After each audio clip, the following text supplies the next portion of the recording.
Hello and welcome back to Shakesyear. We are still working on King Richard II, and today we get to hear from Bolingbroke in Act 5, Scene 3. But guess what? He's not really Bolingbroke anymore. He is now King Henry. We didn't actually get to see his coronation. At the end of Act 4, Scene 1, he says, like, Wednesday is going to be my coronation day, so this scene happens sometime after Wednesday.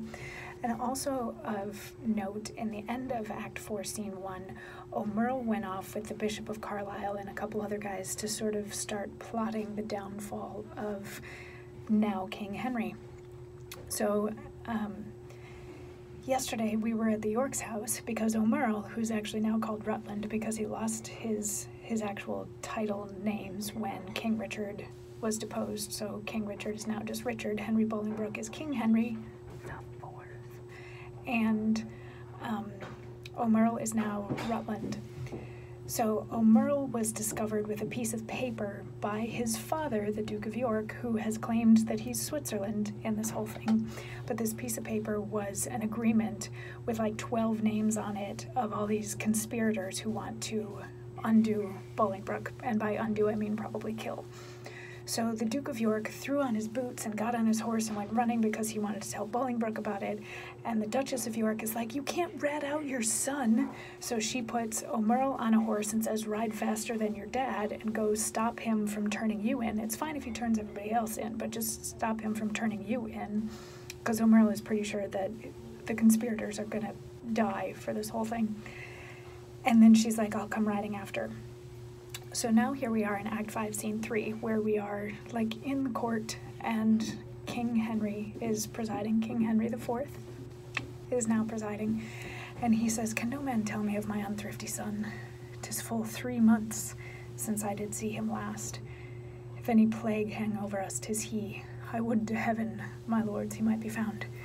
Inquire at London, mongst the taverns there, for there, they say, he daily doth frequent, with unrestrained loose companions, even such, they say, as stand in narrow lanes, and rob our watch, and beat our passengers, which he, young wanton and effeminate boy, takes on the point of honor to support a dissolute a crew.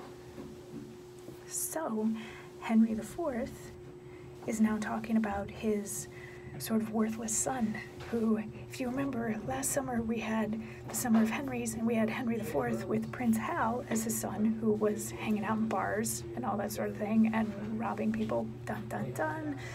King Richard II comes right before Henry IV Part 1 and Henry IV Part 2.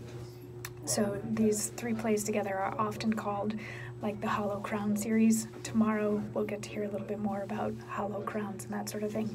But basically that's what Henry is saying here, is that he hasn't seen his son in a while, and his son is kind of a waste of space and of humanity.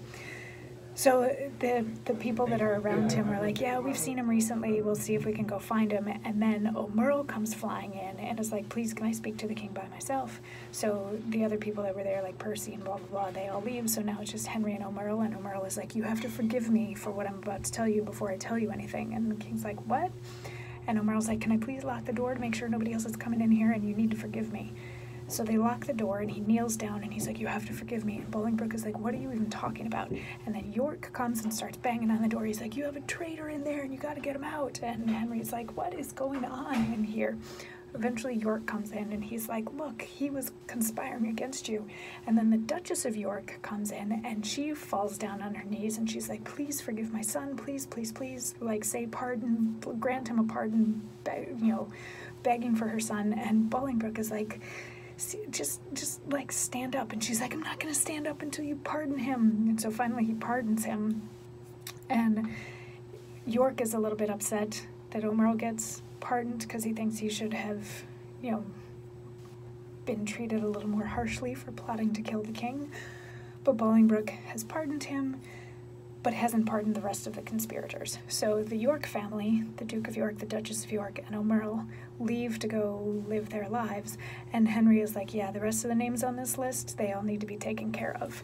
Note, O'Merle hears that as he's leaving.